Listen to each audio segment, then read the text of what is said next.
Good morning and welcome to another fabulous episode of The Night's Pub. Coming to you live on this beautiful Saturday morning. It is 11:05 in Central Standard Time, and we are gearing up for a very special guest, author Paul Adams, who wrote a book called The Enigma of Rosalie, which is Harry Price's investigation. And Paul has carried out the most detailed examination of the Rosalie case ever undertaken. So we are looking forward to get him on the air here. But just wanted to say thank you, everyone, for joining us today. I just wanted to say, if you haven't gotten a chance, please stop by the web and listen to our last interview with Miss Avia Bell Moon, and a really interesting interview, Spiritland, the Ghosts of California Central Coast. And we were more than happy. A lot of knowledge and a lot of great information with Miss Moon. And, we were just more than happy to have her on. But just thought we'd kind of catch up with you. It's been a little bit since we've spoken with you. In between that interview and the interview coming up here, had an opportunity to get with Brother Stan and to catch up and to, see what was going on. And it's always a pleasure to speak with Brother Stan. Those shows are up, and we're more than happy to bring those shows to you. It's always a treat to talk to Brother Stan, to catch up, and to see what's going on. Now, for you guys that are unable to get to the website or download from the website for whatever reason, we do have other venues that you can listen to our shows. You can always download the Night's Pub from the iTunes, or you can hop over to Spreaker, SoundCloud, YouTube, or even Podomatic and download our latest shows. Usually the shows that we do, they're up in about anywhere between 4 to 6 hours after broadcasts. Gives us a little time to record, take out, anything, some stuff that, the audio, any kind of issues that we may have, that gives us the opportunity to do so.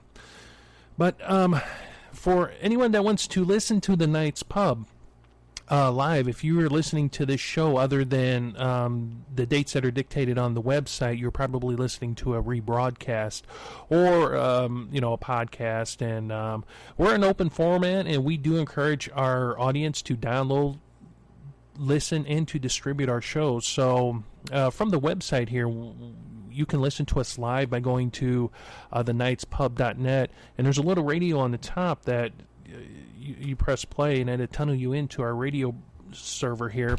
And also, you can listen to us via shoutcast.com. Once you log into shoutcast.com, just go to the search bar, type in the Night's Pub, it'll bring you to our streaming page, press play, and it will bring you into our studios.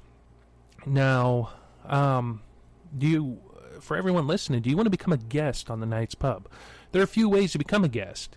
If you go to our show schedule page at www.thenightspub.net, you can there is a PDF form there that kind of gives you an idea of what we're about, who we are, and kind of how long we've been doing this.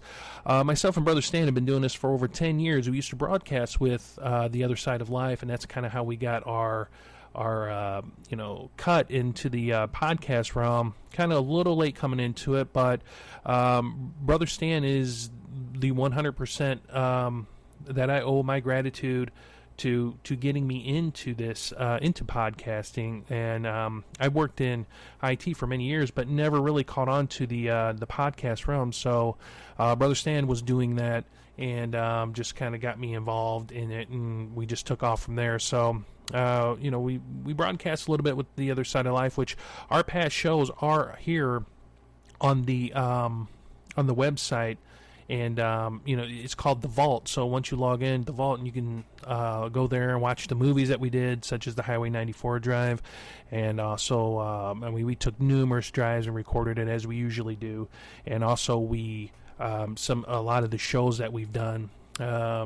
Before we started the Night's Pub, we had some bad things happen, of course, with Brother Stan's health, and also we used to host everything internally, and we had a bad storm come and basically zap all of our servers and backups and everything else. It was just by the blessing of God himself that we had a backup of a backup that we were able to recover any of those lost shows. So please stop by, check it out. But getting back to become a guest, yes, download that PDF. I know I kind of went off on a bunny trail there, and or drop us a line. You can always get a hold of us at Elliot@thenightspub.net, Stan@thenightspub.net, or just for general inquiries, drop us a line at info@thenightspub.net. We're open to discuss anything under the sun. I mean, pretty much we are. If you go through our past shows, I mean, we're not picky about who we interview. We've had some guests, drop out at the last minute, and, that's totally understandable. Myself and Brother Stan, we have each been on the other end of that spectrum to where we've been on shows each, and we have, been ambushed or, just brought on and basically ridiculed or made fun of, which that's something that we do not do to our guests. If we send you out an invitation to come on, it's to come on to listen to what you have to speak about, what you've written about, your ideas. And although we may not personally agree with them, the Night's Pub is not a place that you have to worry about coming on and getting ambushed or asked unnecessary questions. Now, kind of let you know what else has been going on. We were able to move the network of the Night's Pub broadcast studio. We moved it actually to the lower portion of my home here in southern Missouri, which actually works out a lot better for us. And the reason being is because the area where the studio was located was having a lot of electrical issues, and also just not only internally in the building, which we got repaired and fixed, but it was also the power grid surrounding it. So there were a few times that we did have to reschedule shows, and this is one of them with Mr. Adams, that we had our power all of a sudden just drop, and it's just really inconvenient because you can only run so long on a UPS battery backup or even a generator, and once a generator starts up, with it being close proximity to the studio, it gets very, very noisy. So, but I mean, we were for you guys also just joining us, or especially with the videos that we've done, we were able to record another Highway 94 drive, which was actually really good. And as I mentioned in the video, it was so nice to get together with Brother Stan and drive around and just chat and hang out. And I know we often we'll speak through Skype or on the phone or whatever. It's just nothing says just hanging out when you're there physically with your buddy and just kind of drive around, talk about anything under the sun. We are talking to some other guests for the near future, and we hope to get them on very soon. In fact, one of them guests that we do have scheduled, the information is not up on the website, but next Saturday, August 5th, we're going to have Alexander Lawrence on. He's Watchman from he's Watchman, and he did the video on satanic ritual abuse. And I know Brother Stan has downloaded the video, watched the video, and has nothing but praises to sing about the video. So once we're done with the show today, I'll go ahead and get that information up on the website. But ladies and gentlemen, what we're going to do is we're going to sneak off into and get Mr. Adams on the phone, and so that we can bring him on, and we look forward to hearing from him. So sit back, relax, enjoy the music, and we'll be back soon.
Alrighty, ladies and gentlemen, I wanted to say thank you for hanging in there here at the Night's Pub, www.thenightspub.net. We are gearing up here to bring on our very special guest, Paul Adams, but we'd like to kind of let you know how you can listen to this live. If you go to www.thenightspub.net, you will see a radio up top. During our live broadcast, if you press play, it will tunnel you into our broadcast server here on site, and is an optional way to catch up with us live, and that's going to shoutcast.com. In the search, just type the Night's Pub. That will take you to our streaming page. Press play, and that will also tunnel you into the Night's Pub. Sorry for getting a little bit late start. I appreciate all of you that have stayed on with us here, listening to the music that we usually broadcast. Sometimes the time difference between us and especially our international guests kind of gets a little messed up just because of the daylight savings times that we here in the Midwest hit. So not a problem, though. I do have Mr. Paul Adams on the air, and we'll get to him shortly. Paul was born in Surrey in 1966 and grew up in the southwest London. Through popular ghost books, Paul became fascinated with the paranormal in both fact and fiction. In 1939, ghost hunter Harry Price claimed to have attended a seance at a private house in London where, under his own controlled conditions, the solid form of a little girl who had been dead for over 15 years materialized among the sitters. The case of Rosalie, the spirit child, is perhaps Price's most controversial investigation and has remained a mystery for 80 years. In his book, Paul has carried out the most detailed examination of the Rosalie case ever undertaken, and now the true story of this extraordinary chapter in history of 20th century research can be told. Ladies and gentlemen, it gives me a great pleasure to introduce author Paul Adams to the Night's Pub broadcast. Hello, Elliot. Hello, Paul. How are you? I'm very well, thank you. How are you? Oh, pretty good. Paul, I just wanted to say thank you so much for joining us this bright, sunny afternoon. I hope the weather is favorable where you're at. It's a great pleasure to be with you. I know the weather in here is grey and rainy as usual in Britain, so nothing much changes there, I'm afraid. Well, I just wanted to say thank you for coming on to the show. Your book is something that really caught our eye because it is something that we really have not ever covered here on the Night's Pub. And one of our members actually read the book and was just blown away with the case of Rosalie. Thank you. It's interesting. That's good. Before we get into the Rosalie case, how did you get involved in the paranormal or in seance and things of these matters? Well, my interest in the paranormal goes back a long time. A lot of people who get involved in sort of paranormal investigation and everything, they normally have a sort of a personal experience, which then sort of creates that interest. For me, it sounds a bit corny, but it was just literally sort of reading ghost stories as a child, and then later on, I read some books by an English author called Dan Farson, and he wrote some books that were sort of designed, non-fiction books, designed for young readers, and that introduced me to sort of real-life cases like Borley Rectory and the sort of lots of the sort of haunted places that we've got over here in Britain, and my interest really sort of started from there. Really, in about 1977, I went on holiday with my parents to a place called Sandford Manor House, which is down in Dorset in the West Country in England. And at that time, Sandford Orcus had the reputation of being the most haunted house in England. There was two people there, tenants, Colonel Claridge and his wife. They claimed to have seen all sorts of apparitions and things like this. And Claridge and his wife sort of showed us round the house, and so that was sort of an eye opener for me, and I really became interested in the paranormal, since then, really. And then the seances, the seances and materialization and that sort of thing, that came later. You've got the two sort of branches of sort of paranormal research, if you like. The hauntings and haunted houses and poltergeist cases are more, spontaneous phenomena, whereas that spiritualism, the phenomena associated with spiritualism, materialization and that sort of thing. That's more of in my mind, it's more sort of a controlled, almost like a sort of a laboratory experiment, if you like. You have the conditions where people sit and phenomena can allegedly happen. So I found that sort of quite interesting, and so that's in recent years, that's what I've sort of really become interested in examining. Now, with the cases of the seance, you had mentioned that it's a controlled environment, and of course, not being familiar with seance, of course, I've heard about them, seen shows about them, and spoken to others who have been in seances. Now, with a control experience, does that kind of, I guess, negate any chance for any kind of playing tricks on you? I mean, to making it false, to where does that help validate the seance itself? Well, you would think it would. I mean,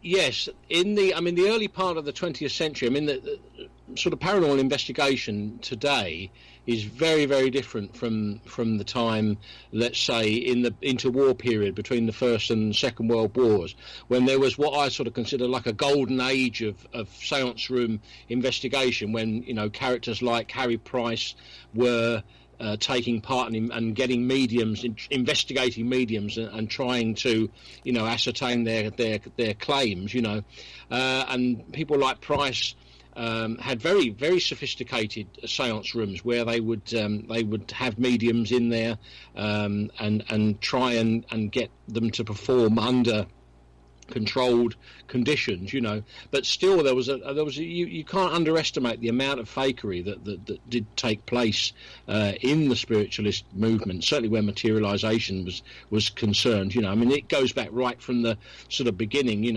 almost to the the early years of like the Fox sisters and people like that, but there are these mediums whose cases and phenomena that you can't dismiss out of hand. There are mediums like Eusapia Palladino, who was a famous Italian medium. She died in 1916. Later on, you had mediums like the Schneider brothers, Rudy Schneider and his brother Willy Schneider. They were Austrian mediums. Harry Price brought them to London in the late 20s and early 30s and had controlled sittings with them, and Schneider produced phenomena which Harry Price was convinced that was genuine, and later on, after the sort of the Second World War, materialization and things like that started to become less common, and psychical researchers more moved into, there was a change in sort of intellectual fashion, if you like, where psychical research was concerned. There was a lot of work done by Ryan at Duke University in the States, and that with the sort of statistical sort of analysis of psi phenomena. So and mediums and their sort of seance room phenomena became less popular. There has been a sort of resurgence in it, certainly over here in the past sort of 15, 20 years, but I found it fascinating, that as I say, it's almost like a controlled experiment, and you would think that it would be possible to have mediums demonstrate their powers and under foolproof conditions, but sadly, there's still a lot of a certain amount of fraud going on in physical mediums that do take part. There was a famous, well, not famous, but there was an incident last year here where a medium was caught sort of faking stuff. Somebody had put an infrared camera in the seance room and had caught the guy out of the chair, pretending to be a ghost and stuff. So there's been a sort of a crackdown, if you like, over here. Psychic News, which is a very long-running spiritualist magazine, which goes back to the 1930s. They had got a campaign running at the moment for more less sort of dark seances, more infrared technology in the seance room to try and weed out the frauds and try and justify some of the claims that people take, that people say that they can do. Have you? Of course, your interest in the paranormal, especially seance. Have you attended many of these seances, and if so, what's your general feeling when you're in in a seance? Well, I've taken part in several seances, both public seances that where you sort of pay to go and take part. You're a sitter, but the mediums that I've seen in those seances, they're very rare. I mean, physical mediums today, by physical medium I mean you've got the two types of mediumship: mental mediumship, which people are very, very familiar with, like doing clairvoyance and psychometry and things like that.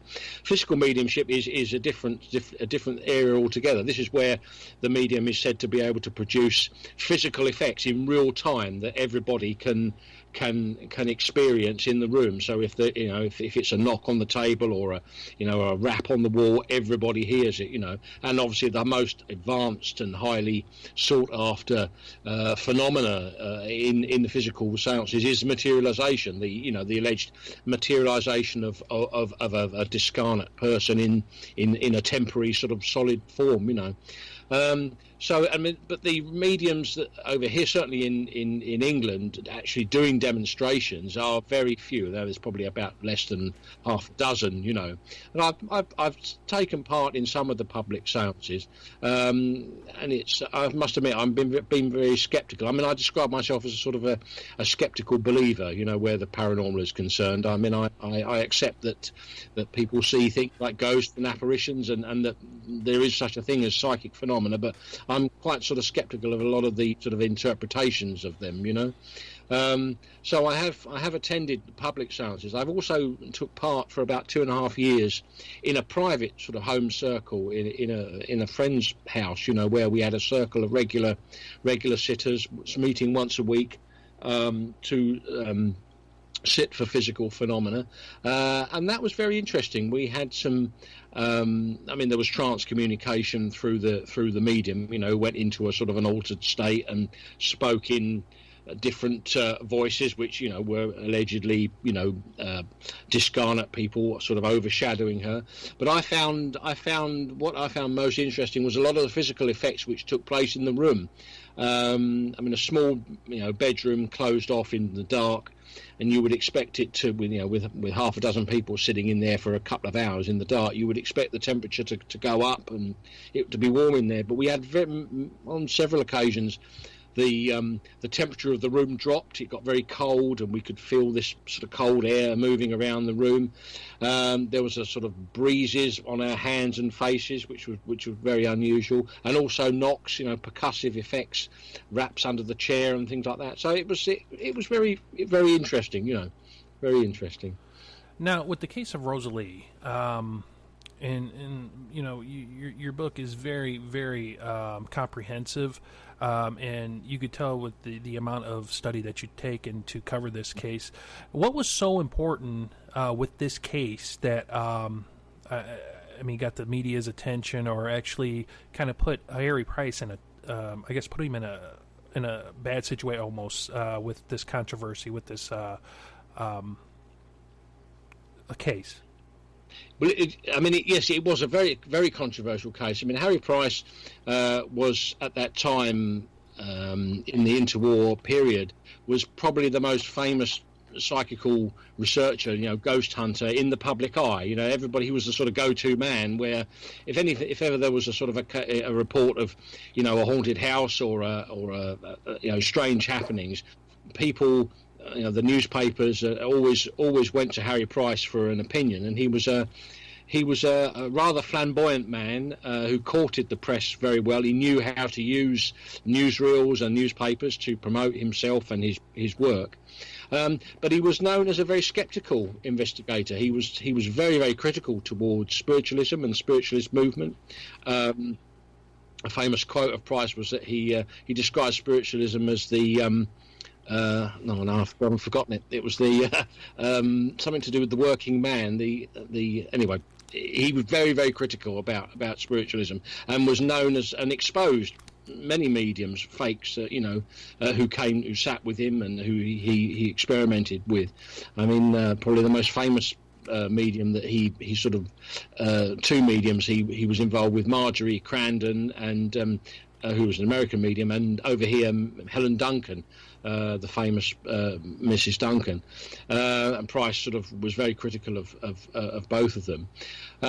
So when he, in a book which he published in 1939, called 50 Years of Psychical Research, in that book he claimed that he'd taken part recently, within 18 months, in a private seance in a house in London where he experienced the alleged materialization of a little girl who he calls Rosalie.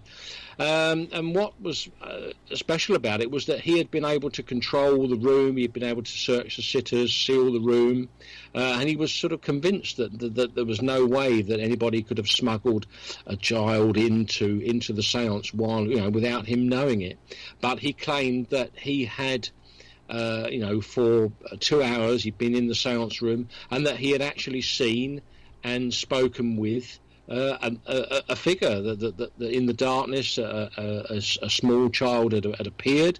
He had been able to feel the figure, he'd been able to examine the figure and listen to her heartbeat, and by the aid of a small luminous plaque he had been able to see the figure, the form, and he had spoken a few words to him. And then at the end of the seance, the figure had gone, and when the lights were put up, there was no trace of Rosalie, and all of his seals in the room, the windows and doors, were as they had been at the beginning of the sitting. So it was a very startling thing for him, and very controversial. So, and when he published the account, he was sort of hauled over the coals over it. A lot of people claimed that he had made it up as a publicity stunt. So he was sort of attacked in that way. And in another way, the spiritualists also sort of had a go at him, because they felt that, well, look, now you've experienced this under your own conditions. Surely now you cannot deny the existence of the afterlife and spirit communication and materialization. So it was very, very controversial right from the start. It was a very controversial case. Now, when he was exposing the mediums, on their whole environment and stuff, did that sway or change his viewpoint on seances? I mean, he was very, to the point to where he was skeptical.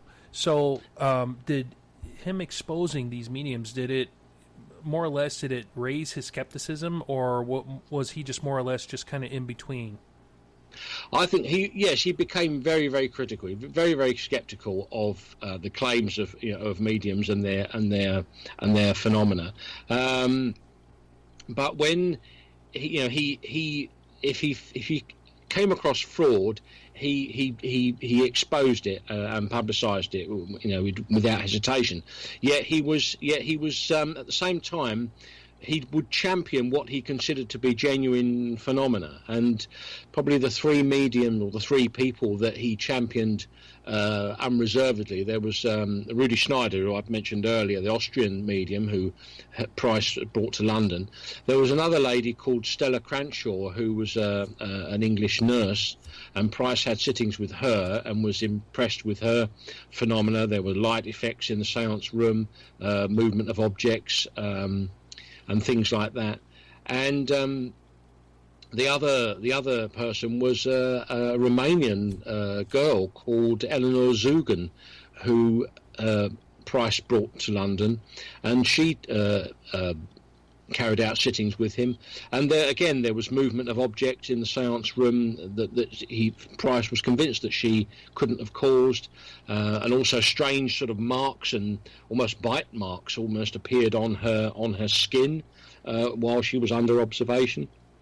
So he definitely was open to and believed that certain people did have supernormal abilities, but he was very skeptical of survival. He was very skeptical of life, the idea of life after death. So yes, he all of these exposures were, it seemed that he was always up against fraud.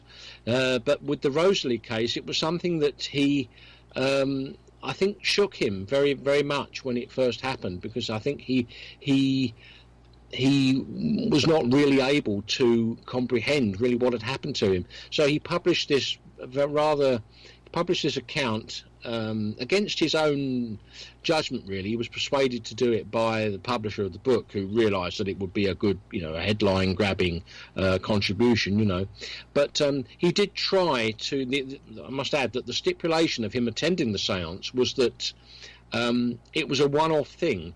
He was not to divulge the identity of the people involved or where the séance took place. He could write about it, but he was not to publicise it in that respect. He couldn't tell you who was involved, because the reason that he was given was that the mother of Rosalie, a French lady, was frightened that added investigation would frighten her child away, and that she wouldn't be in touch with her anymore. So Price was only allowed this one opportunity to attend this séance, and he said that he did make other attempts to carry out investigations, but he never made any progress with it.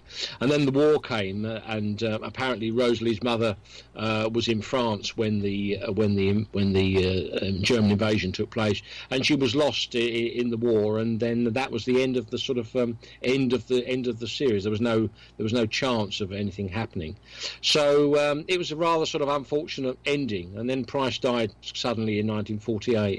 And the whole case has been sort of a mystery since then. Various people have tried to solve it and tried to look into it with varying degrees of success, but it was really until I started working on it, I suppose about 10 years ago now, not continually, but I've managed to make a lot of inroad into it and solve a large proportion of what did happen to Harry on that night in December 1937. Now, to my knowledge, most seances are either held during the evening or in a dark environment. In your opinion, why that type of environment? Well, it's always been claimed that the darkness is sitting, a blackout séance where it is a very controversial thing, because obviously people can get up to all sorts of tricks in the dark, and they have done. But the reason given is that the darkness is required because mediums, certainly materialization mediums like Mrs. Duncan and these other people, need the darkness because the materializations were traditionally created using a strange substance called ectoplasm, and we're quite familiar with that, that expression through films, like sort of Ghostbusters and things like that.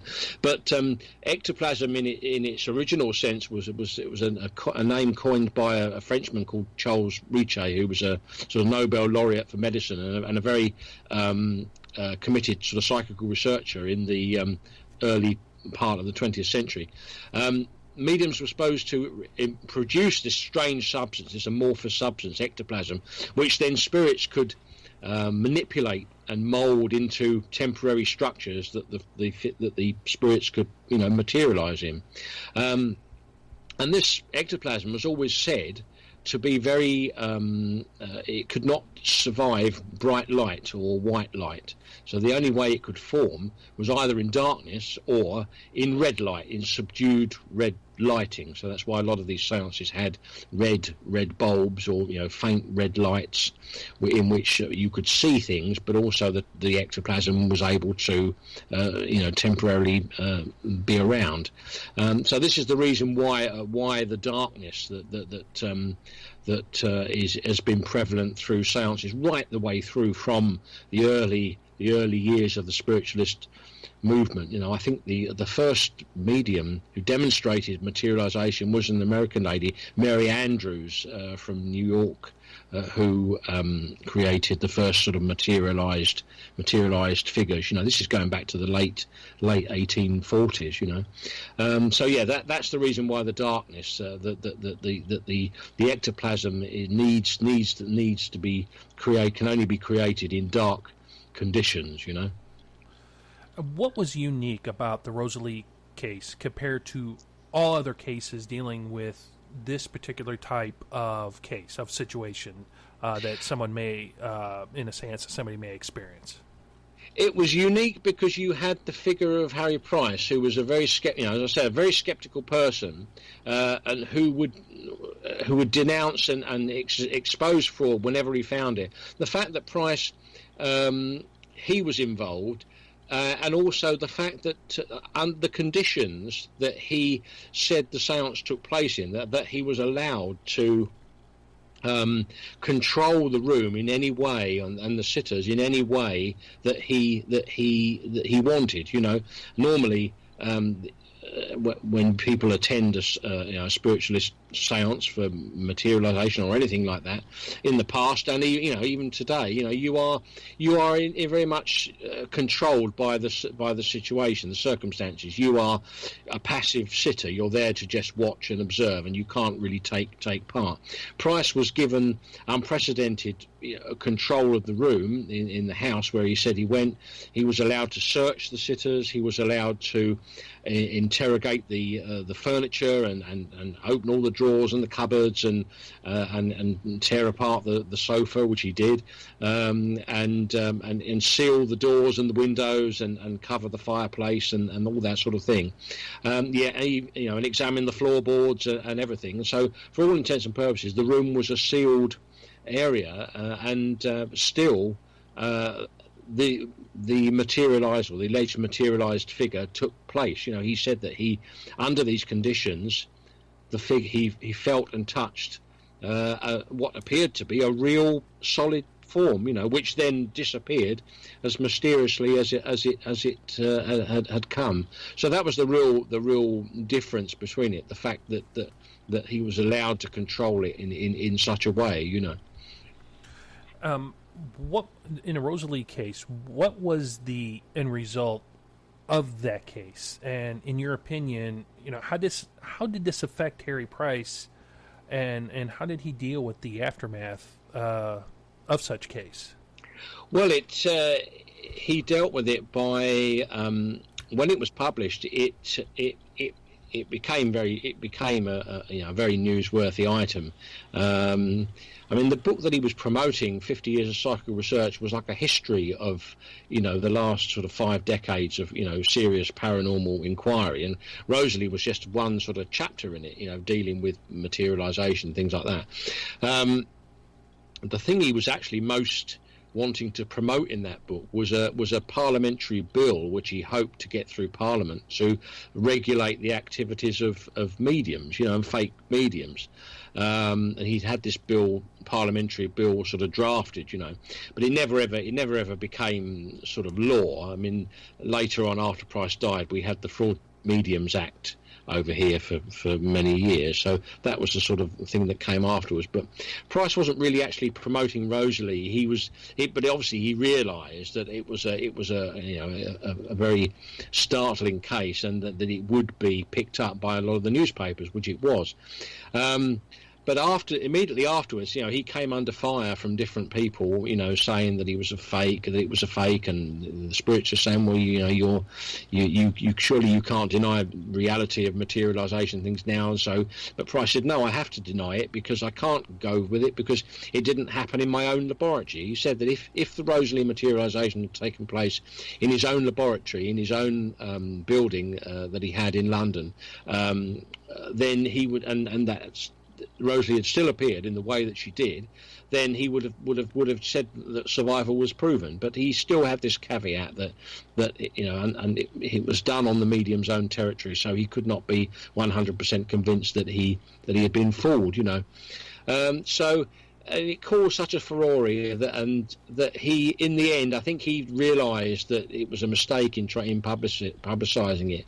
So he sort of quietly let it drop. And around that time, he was investigating a house out in the home counties, near the home counties, outside of London, Borley Rectory, which is now one of the most famous haunted houses, certainly in England, and it's known well throughout the world. So Borley Rectory became the case that he wanted to sort of carry on with. So he sort of let Rosalie sort of drop, really.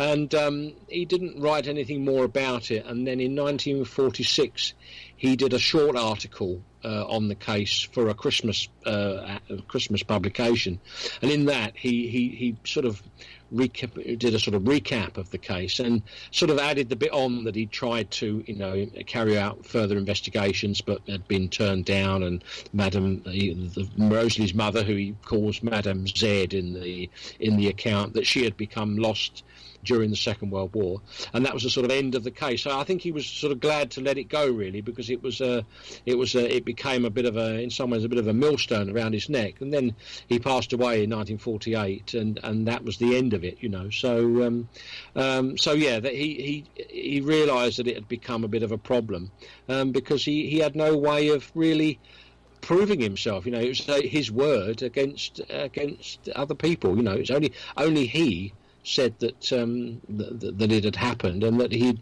claimed that he had a sort of a gentleman's agreement with the family not to publicise them, and which he kept his word. So he was in a bit of a difficult sort of situation, So he sort of let it drop, really, and then it became, after he died, it became very much an enigma. It became a strange case that did Price was it real, or had he been fooled?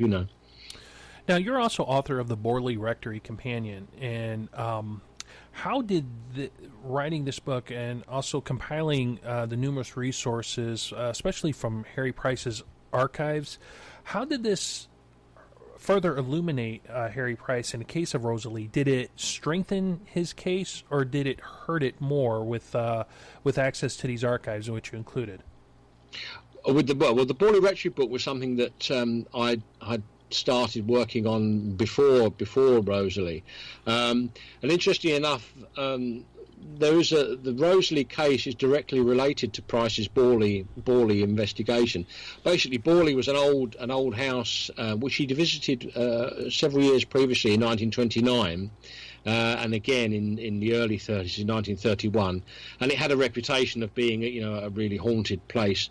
And Price at that time was sort of sceptical of a lot of the things that went on there, but in 1937 the house was empty, and he decided to rent it for a year, and it was probably one of the very first organised investigations of a haunted house.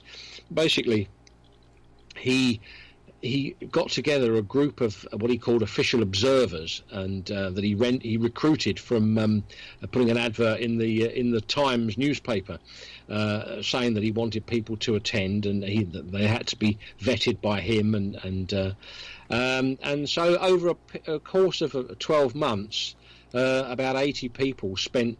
Went visits to the rectory and made reports, of things that they said and so they saw and heard. But what happened was that while that was going on, then one of the stipulations of the investigation was there was to be no publicity about Borley Rectory while Price was investigating it.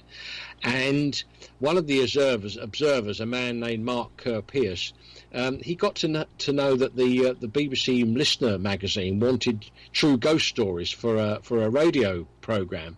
So he wrote into the BBC and offering to tell them all about Borley Rectory, you see. But unfortunately for him, Harry Price knew Richard Lambert, who was the editor of the Listener. So Kerr-Pierce got his sort of knuckles rapped, and told there's no publicity. But what Harry Price did with his usual sort of one-upmanship, he scripted and wrote the program about the haunted house. You see, didn't name Borley Rectory, but he described the investigation, and he used a very singular phrase in his broadcast and in his subsequent account that he wrote about it in the Listener. He said, "I can guarantee you a ghost at this haunted house," because he was impressed with some of the reports that he was getting. And this was the sort of catalyst for the whole Rosalie case, because he then, about a month later, got a phone call from the people who were involved in the Rosalie seance saying that they'd heard the broadcast and that they also could guarantee a ghost, but under very different circumstances. So the whole Rosalie case came out of Price's Borley investigation of 1937 and 38.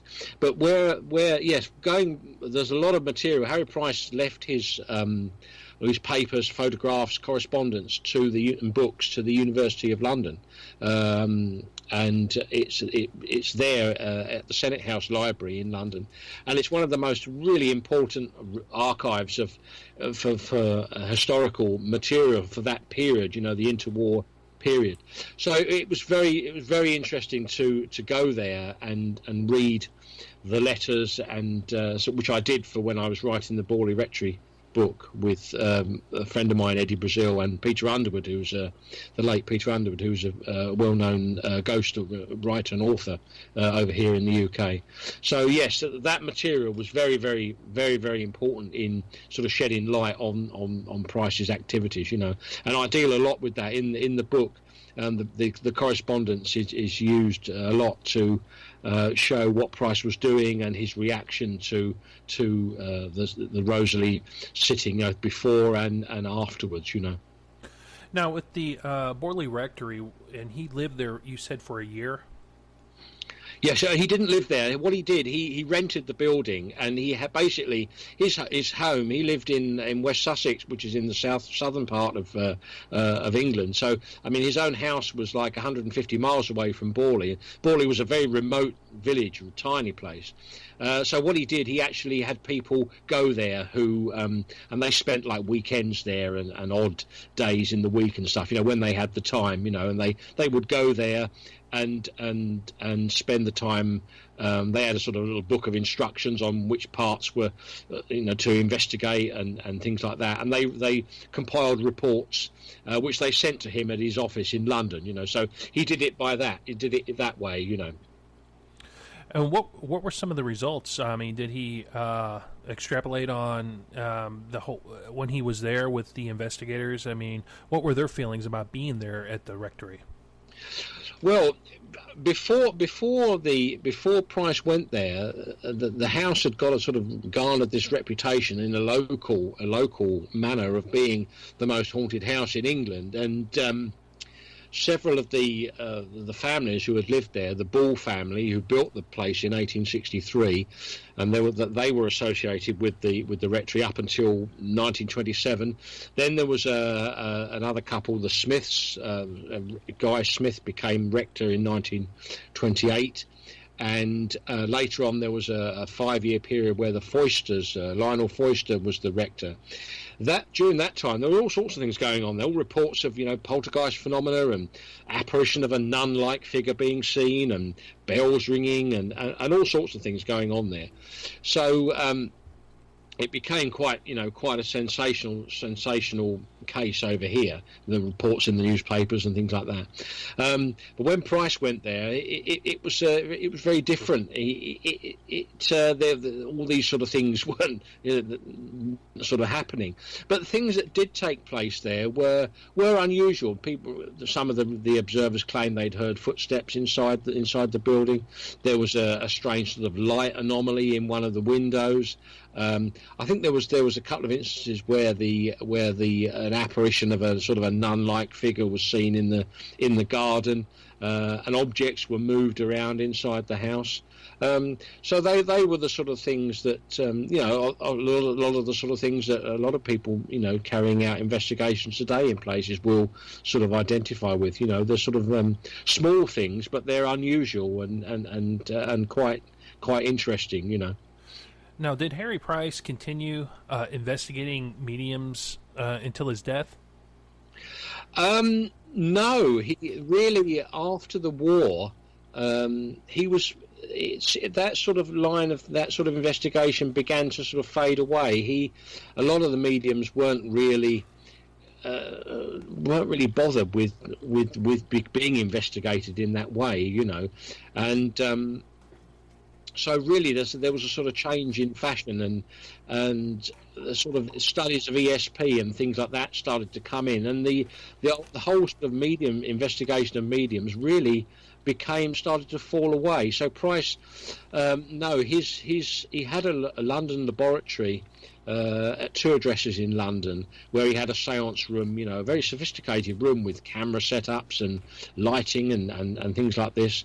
But he closed those. Those buildings were closed shortly before the war, and really his office closed in 1939, and he never really opened it again in London. So by that time he was in his sort of mid-60s and not in particularly good health. So his sort of last years were more involved in really sort of spontaneous cases like Borley Rectory, which was the one that he sort of championed and wrote 2 books on, and he was working on a 3rd book when he died, and he was more interested in sort of poltergeist cases and things like that. He investigated a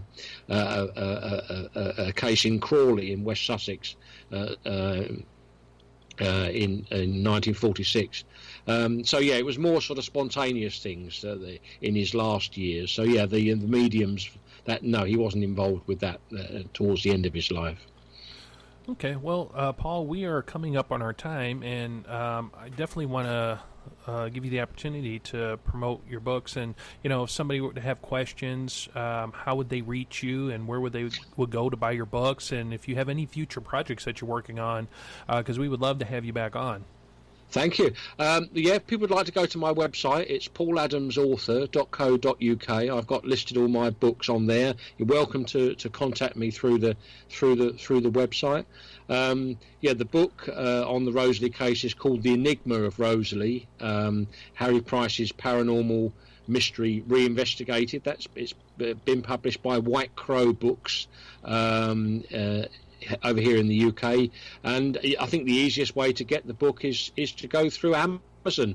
It's available on Amazon.com, the US site, and there's a print edition and a Kindle, an electronic edition of it as well. As for future projects, at the moment I'm working on a biography of Peter Underwood, who I briefly mentioned earlier. He was a famous, or well-known over here, writer and ghost hunter. And he was a friend of mine and I wrote the Borley Rectory companion book with him. Peter passed away in 2014, and I'm currently researching for a biography of Peter and his sort of role and the history of sort of the paranormal research scene in England in the sort of after the in the post-war years. So that's what I'm working on at the moment. Alrighty, well, Paul, I greatly, I just wanted to say thank you so much for taking out the time to come on to the Night's Pub. Thank you for sharing this information. And like I mentioned earlier, this is a really interesting subject that we just truly have not had anyone on. And you're talking about mind-boggling. It's really interesting, especially when you have someone such as yourself who's done the research and the history, on seances and who's personally experienced those. So I just want to say that we greatly do appreciate it. My pleasure. Thank you very much for your interest and for having me on. I've enjoyed it, man. Alrighty, sir. We appreciate it, and we will keep in touch. Thank you, and have a good day. Many thanks. Thank you. Alrighty, ladies and gentlemen, I just wanted to say thank you so much to Mr. Paul Adams for coming on to tonight's pub. And he is author of The Enigma of Rosalie, and we greatly appreciate Paul coming on. And again, apologize for kind of a little of the time lapse there. Like I mentioned, that sometimes, especially with our international guest coming on, the daylight savings time kind of really throws everybody off. So, but just wanted to say thank you. And before we get going here. Authors such as Paul Adams, he comes on. He takes time away from his family, from work, on his free time to come on the show and, to talk to us about his case. This case right here, the Enigma of Rosalie, really, really interesting case. And it's truly, we have never had anybody on like him. And I'm very happy that he was so gracious enough to come on. So, Paul, if you're listening to this on a rebroadcast or if you're listening live still, just wanted to say thank you. We truly do appreciate it and look forward to having you back on. But also, ladies and gentlemen, authors such as Paul Adams, please stop by their website. Please go to, their, Amazon or wherever they have their books, listed. Look at them, buy them, support the authors, because in hindsight, they support us by coming on and talking about their their books and their things. So if you want to take a look at Paul's book, please go to his website at pauladamsauthor.co.uk. He has not only that book, The Enigma of Rosalie, but he has several others, including the Borley Rectory Companion, and there are several others. Or you can go by Amazon. Both links are up on the website, and we encourage you to stop by, drop him a line, and just say hi, and you heard him from here. So, ladies and gentlemen, we're about to get out of here. So next week we're going to have Mr. Alexander Lawrence on from The Watchmen, and he's going to be talking about his video and also his investigations into the satanic ritual abuse, and we are looking forward to having Alexander on. But my friends, our time has come to say goodbye. Look after one another. Hold on to one another. And take care of one another. And pray for one another. And don't stop praying. And we'll see you the next time down at the pub.